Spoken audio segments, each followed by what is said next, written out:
Welcome back to Morning Joy, where truth matters. I'm Keith Downey, your host, and today on The Next Right Thing, we're going to be talking all about Saint Therese of Lisieux, or Saint Therese of the Child Jesus. She has so many names. We're going to go dive deep into her story and more with Debbie Giorgianni and Adam Blai. Good morning, Debbie. Good morning, Keith. Thank you so much. Yes, Saint Therese everybody loves her. She's just incredible. But before we get started, Adam, let me give the phone number again. If you had an encounter with Saint Therese, if maybe there were flowers in your spiritual path and you credit Saint Therese for those, her intercession, please call in quickly and tell us the story. You got to give us the Reader's Digest version, but tell us the story. 877-757-9424. 877-757-9424. And Adam, I think we're going to be fighting over mic time because I have a lot to say about Saint Therese as well, because the pastor that I worked under for 6 years, who got me really deeply into the angels and into the beautiful, wonderful Saint Therese and the story of a soul, he credits Saint Therese for bringing him into his vocation into the priesthood. You know, Deb, that was one of the things we were talking about before the show started. I had heard that from priest friends, that she is probably the most common saint that people credit their vocation to. Mm-hmm. And then in my travels over the last 20 years of working with many priests, I found that to be true. Whenever it comes up, I don't actually recall a single time a priest mentioned somebody else being a source of their vocation. It doesn't always come up, but I mean many, many priests. You know, Therese is somebody that I was, I think, closer to and more focused on years ago when I was learning, and there was a really intense case where a priest who's a good friend of mine now, we were doing sessions multiple times a week, sometimes 4 or 5 days out of the week. Adam, real quickly, just share, because we have brand new Morning Joy listeners every time. Your sessions are? Oh, exorcisms of possessed people. Okay, go right and ahead. Before sessions, on the days that it was happening, Father always liked to go to benediction at this. There was a Carmel, which is a Carmelite monastery, with cloistered nuns, that was founded and based on, Saint Therese. So the whole monastery was associated with her. And it was really gorgeous. It was a reproduction of one of the ones from France, like brick by brick, stone by stone. And so we would go there regularly for benediction and prayer and the litany of the Sacred Heart of Jesus before we would do sessions. And so in those years, I was much more kind of focused on her. And boy, I'll tell you, Deb, maybe we'll talk about it a little later today, but, I had an encounter with her through her major relic that was there that they would bring out after benediction. Mm-hmm. And that was very powerful. But yeah, she is just a really powerful saint and really associated with so many vocations and so many miracles. Right. The idea of being the little flower and of roses, being associated with her, and so many people have experienced roses appearing or being associated with her.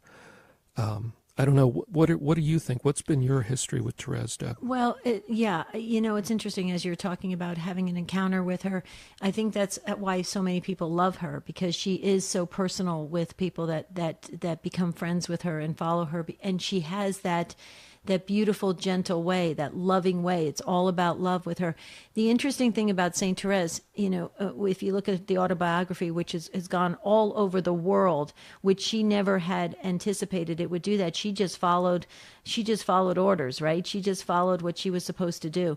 The beauty of Saint Therese is she was never attached to the outcome, and we can learn so much from her and her short walk here on earth, 24 years. And she's a doctor of the church.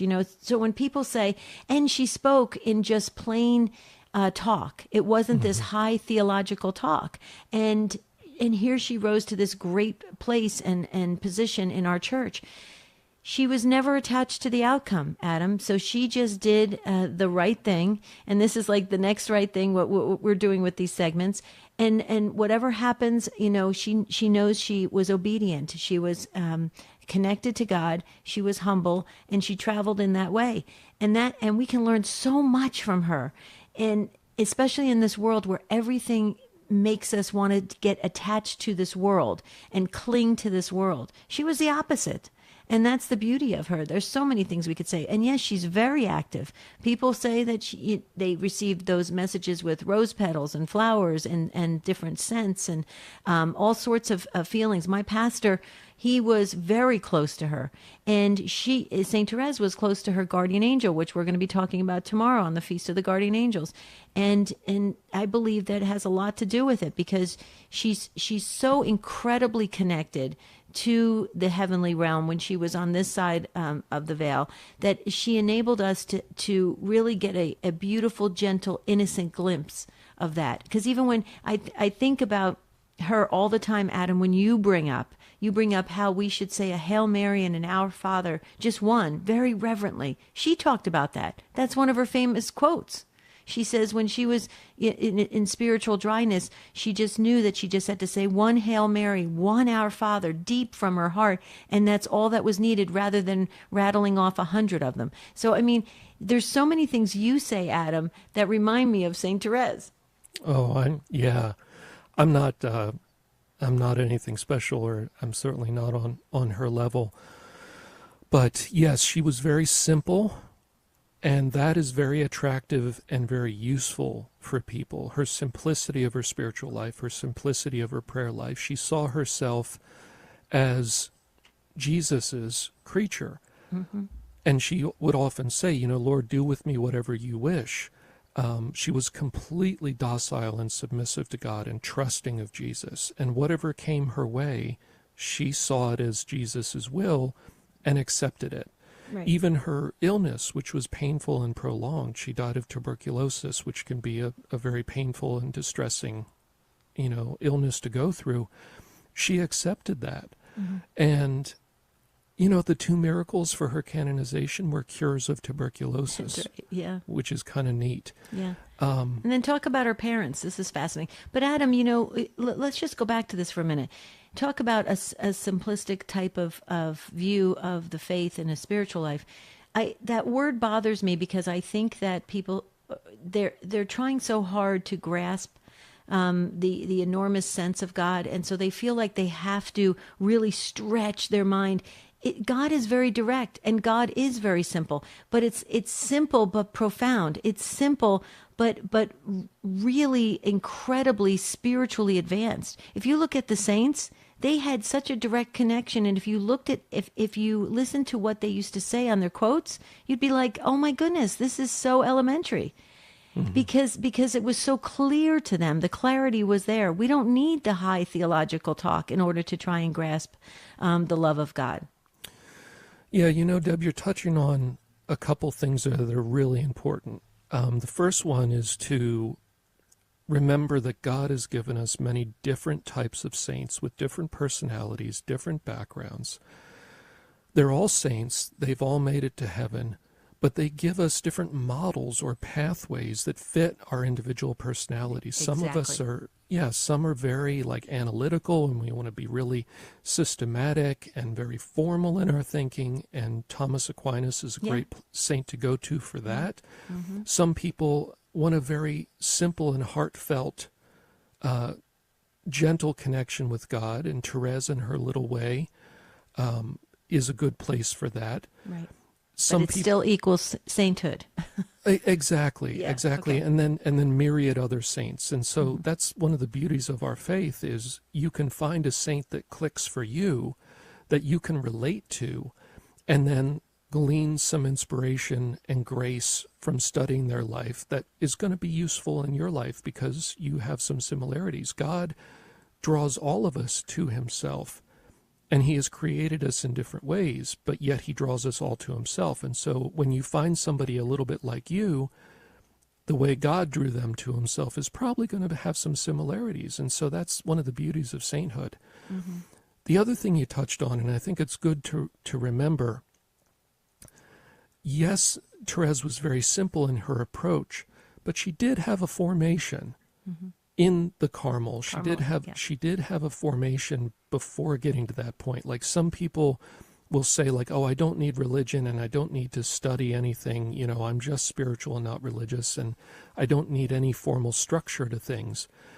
But there is a certain amount of learning that God wants us to do, you know, studying of the Bible and getting a good understanding of that through good sources. And so there is a formation that comes first, but in the advanced spirituality, like Therese, like St. John of the Cross, we will see kind of, it boils down to something very simple, but remember, they did have a formation before getting to that point. Well, that's true. Yeah. You know, I agree with you, because a lot of people say that too about Mother Teresa. You know, she had such her quotes and everything that she used to say. It was very direct and very, she used very minimal words, right? And people would say, well, what kind of formation did she have? Well, I mean, look at her life, look at her ministry, of course. So the formation was there. That is true in the solid catechesis. But I'm just kind of stressing that I love how you said, you know, tap into your personality, how your personality can be friends with that saint and can match with that saint. I think that's a beautiful way to look at it. It's similar to what I've heard the saints say about the angels, you know, being matched to our personalities. There's a reason for that, so we can understand. There's a familiarity, there's an understanding, there's a relationship. God is all about relationship, and Saint Therese tapped into that clearly. Okay, we got to send it back to Keith, but let me just give you the phone number again, folks. If you want to say something about this saint that is loved by so many in the Catholic Church and outside of the Catholic Church as well, dial in and tell us your story about St. Therese, 877-757-9424. But Adam will hold it there, send it back to Keith, and he'll happily send it back to us. Absolutely. We'll be happily to send it back to y'all after the break here. But there was something that just popped in my head here while Debbie and Adam were talking. So there's this production company. It's called Littlest Saints. Basically, they feature the lives of the saints. It's like almost like I don't know, it's TV, I guess you'd call it, like a video, basically. But they have the lives of the saints as told by children.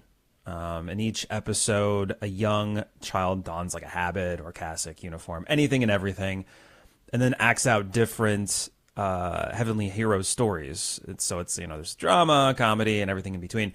It's all done very well. I'm actually very surprised at like the level of production. And they have one about Saint Therese, and it's absolutely wonderful. I think they're only on formed.org, but it's super simple to get into that. But highly recommend it if you have young children and you want to expose them to the story of saints, especially Saint Therese. It's kind of adorable, some of the moments in there, because there's, you know, I think a 4 or 5 year old that's playing as Saint Therese. But anyways, I digress.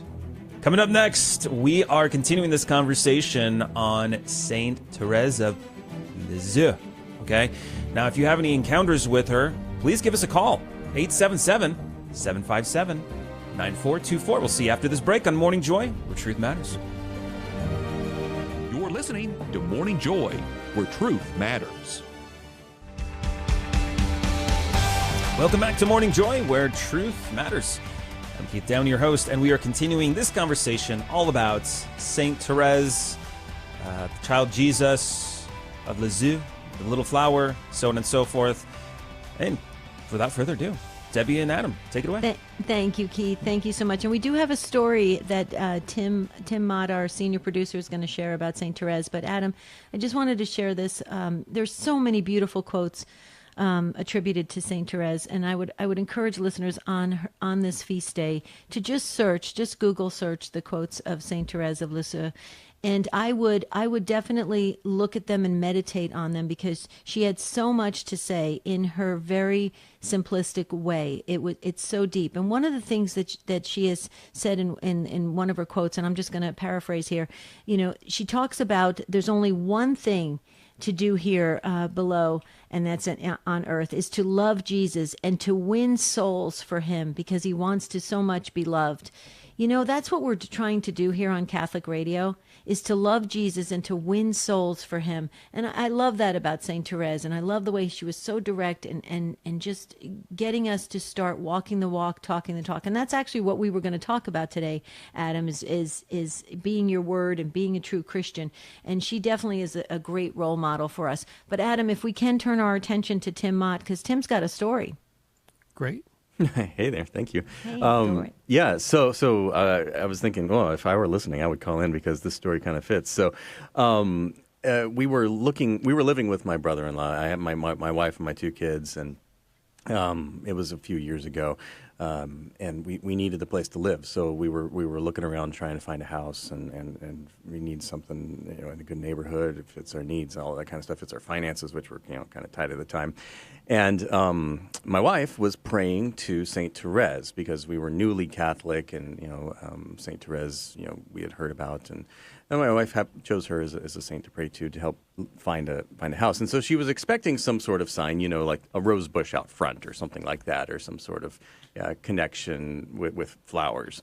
Now, we did find something. There was a volunteer here at the radio station we had become friends with, and they were looking for renters, and so we ended up renting from them. And it was basically perfect for what we needed because they were, good people, and they would work with our finances, and it was in a great situation. But we didn't see any of those signs from St. Therese that my wife was looking for. Yeah, and so we started living in that house, and we started, we were still attending a church, far away, part of the ordinariate, but because of my wife's health, we needed to start going to a church much closer. Come to find out, the church that is closest to there is named after St. Therese, and the people we were renting for worked at the church as she was one of the organists, and they had kids in the school there. It was just like, okay. Okay, and there you go. There you go. Absolutely, and that's how St. Therese works. Tim, thank you for sharing that. That's a perfect example of how her beautiful little way, Adam. And so I know you were also going to bring in her incredible parents that are saints. Yeah, so her parents were also canonized and are saints, which is really cool. That family produced many religious sisters and a lot of graces for the world. Parents were very devout. And, I had a neat moment a few years back where I have a piece of Therese's habit as a relic in a tekka, and we were using it at one of the sessions and, applied it to the head of the person gently during the session. And the demon called out, no, don't call her. Wherever she goes, her parents go. They're always together. All 3 of them are coming. Please don't call her. Mm. And it was and of course, everything demons say, you need to, right. assume they're lying and whatnot. Don't take any of it seriously. But in this case, they're protesting and saying, please don't do that. So there's a good chance that is She's true. traveling with her parents. That he's traveling with her parents, and it makes sense. Yeah. She loved her parents loved her, and they're all in heaven together. Mm-hmm. And so it would make sense as she's doing her work, they're probably with their daughter. Well, and that's also another glimpse to heaven for us, and that's important because we don't imagine heaven enough. So, yeah, that's huge. There's so much we can say about Saint Therese, but one thing I think we all agree on, I think with Tim's story, which was fabulous, and then what we're talking about, and I'm sure others are thinking about their friendship with Saint Therese of Lisieux. So, the one thing wouldn't you agree that she is very active, she cares very much, and she comes from a deep love and a profound respect for Jesus, because that's something that when you read her story of a soul, you just see how she is just filled with this tremendous overflowing love and appreciation and respect for Jesus. I think one of her other quotes is like, you surpassed all my expectations, she said to Jesus. She was so beautiful the way that wonder and awe. Would you agree with all that? Yeah, and if people want to pursue, learning about Therese, she has an autobiography that she was asked to take notes on her life called Story of a Soul, which you can find very easily. I also found it really interesting to read her letters. So you can find the letters of St. Therese of Lisieux. and I'm pronouncing it not quite in the proper French. The American way. Yeah, the American way. It's all good, Adam. I found the letters to be really, really helpful because it's a little more of kind of directly into her personality because she's writing to different figures. Yeah. And then, just briefly in the little time we have, I wanted to share kind of as a testimony about her. So back in those days when we used to go to the Carmel a lot before sessions, there was a time in the winter, it was very cold, and the chapel basically isn't heated there. And stone floor, so very dry. It was January sometime. And they bring out her major relic. It's one of her significant bones. As you leave, everybody kisses that and venerates it and then files out of the chapel when everything is over. Mm-hmm. And I went up, I had done this many times and had done this during the winter many times. And as I kissed the reliquary that the priest was holding after benediction, I got shocked, kind of like you would walk across the floor and touch a doorknob in the winter and get a zap.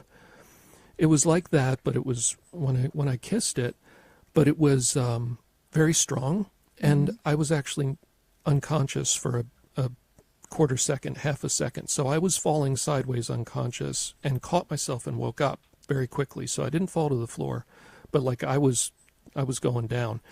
And so there was this like palpable zap, and I've never been knocked unconscious by electricity before. And the priest is kind of looking at me like, "Are you okay?" Yeah. And I kind of, steadied myself and went and kneeled down and prayed. And, I don't want to share it because it's very personal, but my mind was just filled with beautiful images. And it was just an amazing moment. So I wrote to Mother and I said, "Hey, Mother, I had this experience. It was very unusual for me." And she wrote a beautiful note back with a third-class relic that she had made from that relic for me, saying that with her relics, many such reports had come in over the years as her relics had toured, many healings, many people being given beautiful images of holy things in life, and that Thérèse was a very active saint. So I just wanted to, it's not about me, it's about her. Yeah. When her relics were traveling the U.S., there's many of us that got to venerate and be part of the masses that were all said around the tour.